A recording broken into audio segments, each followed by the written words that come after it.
Hey guys, welcome back. It's Saturday morning now. It's the day before the Cars and Coffee meet that I was talking about at the end of the last video. A couple of things to do on the car today, one of which is to replace the voltage regulator on the alternator. One of the problems is the car won't idle when the fans are running. But I suspect the alternator is not putting out the right amount of voltage. So I've got a new regulator for it. It was less than a fiver, so it's worth trying. But I'll take the alternator off to fit it, and while it's off I might as well give it a bit of a refurb and a lick of paint just so it looks nice, put it all back together again. So what we need to do first, just as a test really, is get the laptop hooked up to the car because it will tell us what the voltage is, get it idling, look at what the voltage is, and then we can test it later on when it's all put back together again with a new regulator and see if the voltage is better.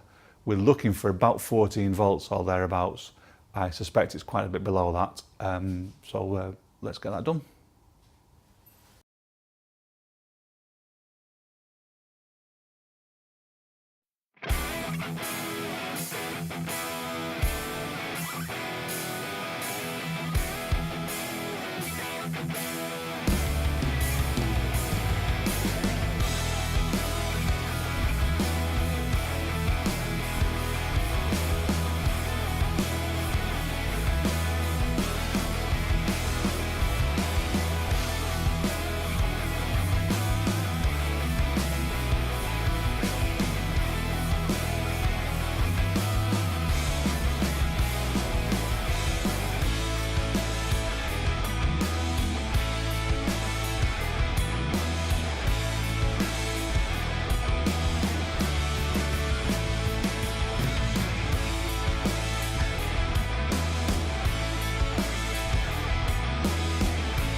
Okay, that's it all painted up. Let's put the new regulator in and get it back on the car.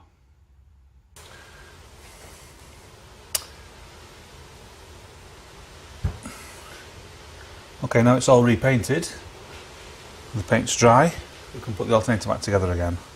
We'll have to be a little bit careful because the paint is still a tiny bit soft, but it is dry enough to go back together. So, first thing on is the fan.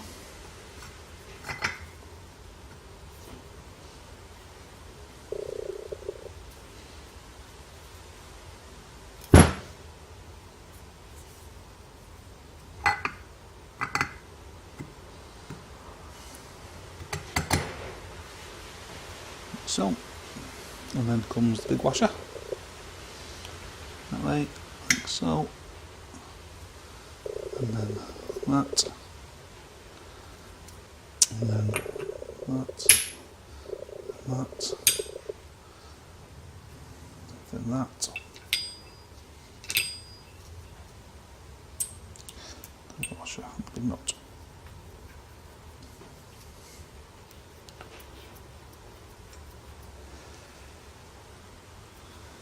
Just got the rattle gun for that.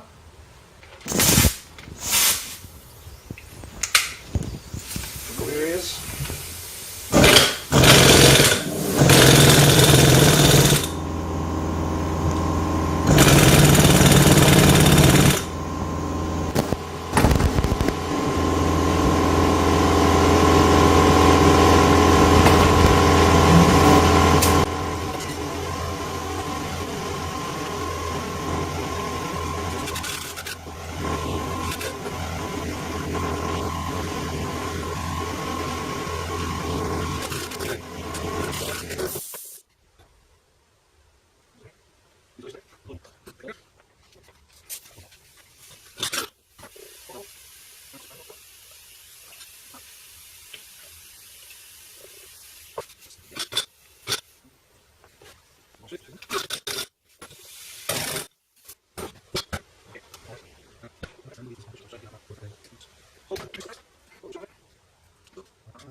Now we can put the new regulator on.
As I've been making these videos, I've noticed a bit of a pattern in them.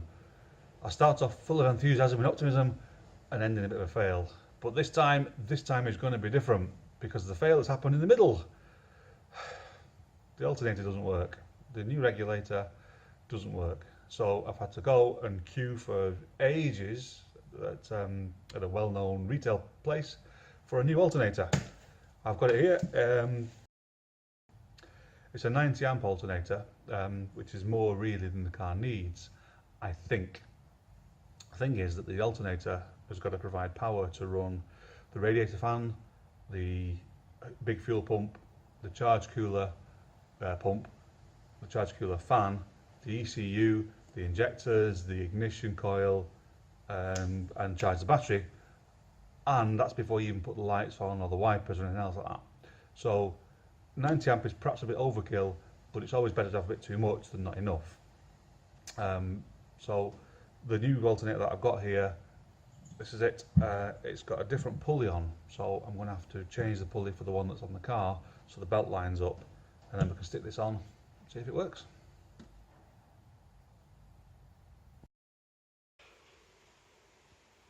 So here's the old alternator, all nicely painted, and here's the new one, all nice and shiny. But you can see the difference in the two pulleys, so I'll have to swap those over.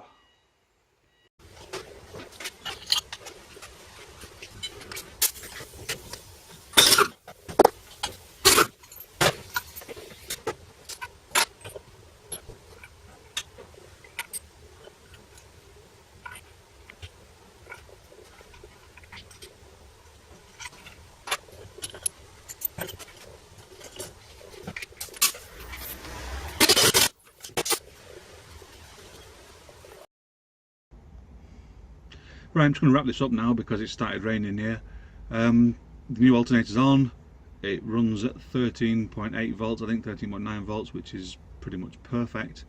But I've just been for a drive, all okay, but it was getting hot. The temperature gauge was reading about 100, 100C.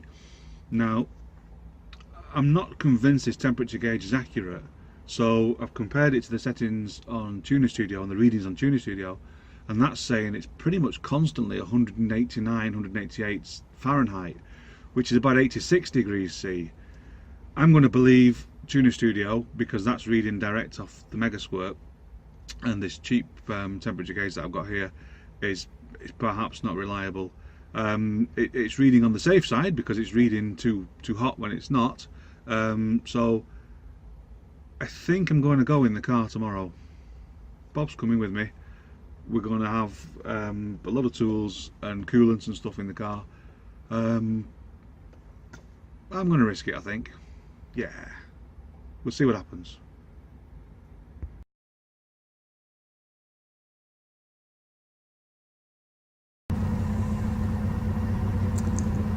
Well, here we are on our way to Cars and Coffee.